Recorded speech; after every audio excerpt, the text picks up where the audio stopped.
Hi, I'm Richa Sharma, Head of Marketing of Opus ING LLC, a modern day staffing and HR services agency. I feel grateful to welcome you to our first episode of The Recruiter's Lounge. This podcast is aimed at bringing you the freshest opinions from industry leaders. And today, joining us is Terrina Butler. Hi, Risha. Yes, and thank you for having me. My name is Terrina Butler, and I'm so excited to be able to share today for this informational session. A little bit about myself. Currently, I serve as the Senior Vice President here at Opus ING LLC for Growth and Partnerships. I decided to partner with this organization back in September of 2022 after spending almost a decade within the managed service providing space of the contingent workforce and staffing as a leader in supplier enablement and framework, which essentially means I've dedicated my energy into the coaching and the development of suppliers into framing their body of work for clientele opportunity on a national and global scale.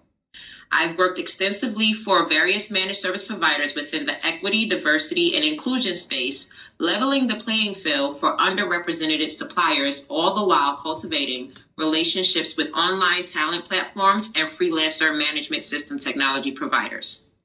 Here at Opus ING, I oversee and develop organizational growth that has the ability to provide longevity, promotional advancement, and recognition when it comes to the framework of client enablement and relations as a whole. Thank you so much for introducing yourself. It is always a pleasure to catch up with you over a coffee. And your insights, they will work as a cookie with the coffee. Yes. Today, we are going to talk about Gen Z enters the workforce. And to begin with the conversation, let's talk about what does workforce diversity mean for Gen Z? Terrina, over to you. So when I think of this question, there's a quote that comes to mind in an article I recently read that says, diversity and inclusion are more than age, religion, gender, race, and physical ability. It's also about how different points of views are accepted and valued, by Marta Still. And what that says to me is that through a collaborative environment that values open participation from people with different ideas and perspectives, Gen Zers take this to be the core of what authenticity means within the equity, diversity, and inclusion space. And might I add, when it comes to attracting quality Gen Z talent, diverse organizations see a thriving rise. Studies have actually shown that ethically diverse executive teams were 33% more likely to outperform their peers.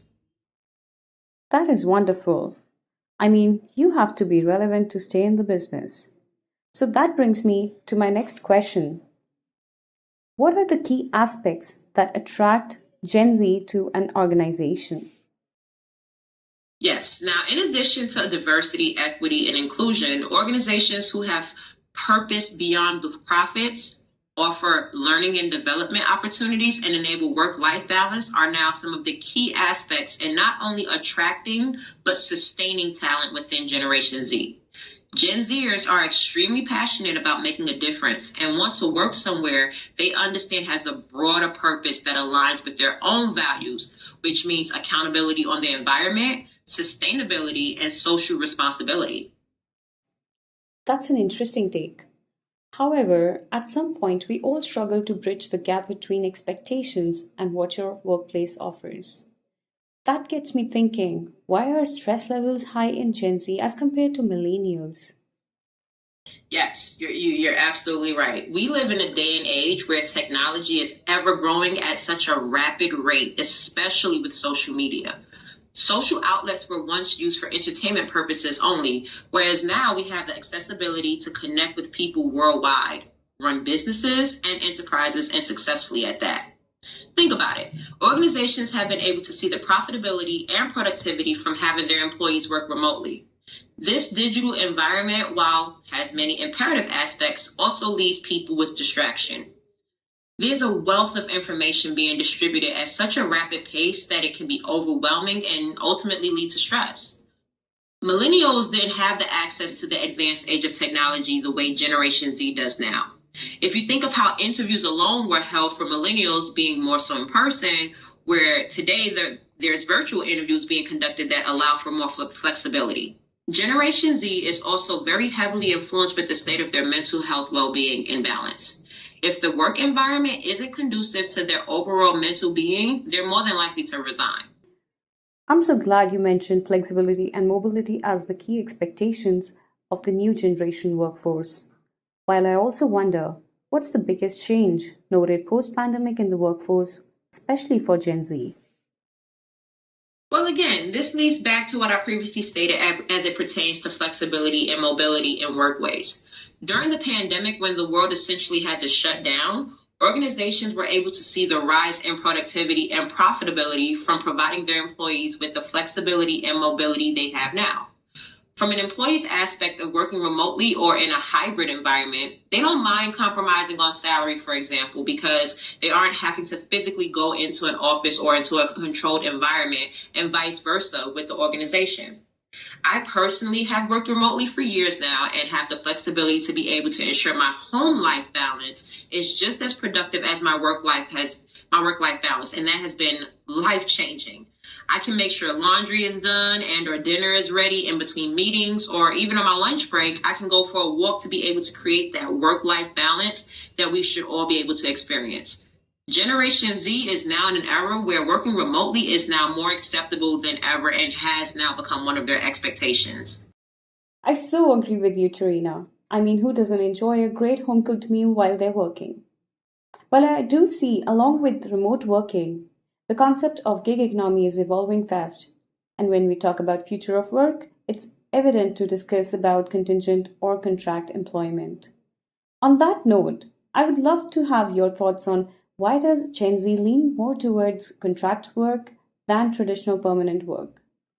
Well, I find that contractual work actually provides freedom for Generation Z, as they don't want to feel attached or restricted to just one organization. There was a time that longevity played a major role in employment consideration. For example, if someone's resume illustrated that they had served a short length of time between multiple companies, it would be questioned. Whereas today, people have the ability to work contractually, gaining the experience and resources necessary to progress further without, again, that restriction. I believe that Generation Z has come to the realization that it's understood that an organization doesn't have any obligation to keep an employee that doesn't align with their company structure. So with that being said, if said organization doesn't align with someone in Generation Z structure, they too have the choice to further their career in other directions as well. Well, thank you so much, Terrina. You've been a delight in today's session.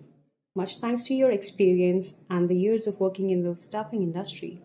I would love for you to give a concluding note to our listeners and help them to reach you directly. You're most welcome, Richa. Here at Opus ING, we provide a workforce solution within all generational verticals. We offer comprehensive staffing, consulting, workforce solutions within several industries such as IT, engineering, life sciences, administrative, professional, manufacturing, oil and gas, automotive, finance and banking, higher education, hospitality, public utilities, aerospace, and we are constantly growing so that in the future we'll be able to cover all expounding categories. We have brick and mortar nationwide, as well as in Canada, the UK, and India. And we're so grateful to have been able to be named as a preferred supplier for many of our clients. Globally, we currently offer talent solutions to over 250 countries that include Fortune 500 companies. We provide both staffing and technology services under all popular engagements to multiple scales of organizations that include, but are certainly not limited to, managed service providers, vendor management system tools, and direct clients as an MBE certified Tier 1 preferred supplier. So again, my name is Terrina Butler, the Senior Vice President for Growth and Partnerships here at Opus ING LLC, and I can be reached via email at Terrina, spelled Terrina at opusing.com for any questions, comments, business opportunities, and future partner ventures. It was a pleasure speaking today, and I look forward to hearing your thoughts and opinions on today's audio. Thank you for having me. And hey, don't forget to subscribe to the Recruiters Lounge, and we'll see you in the next conversation.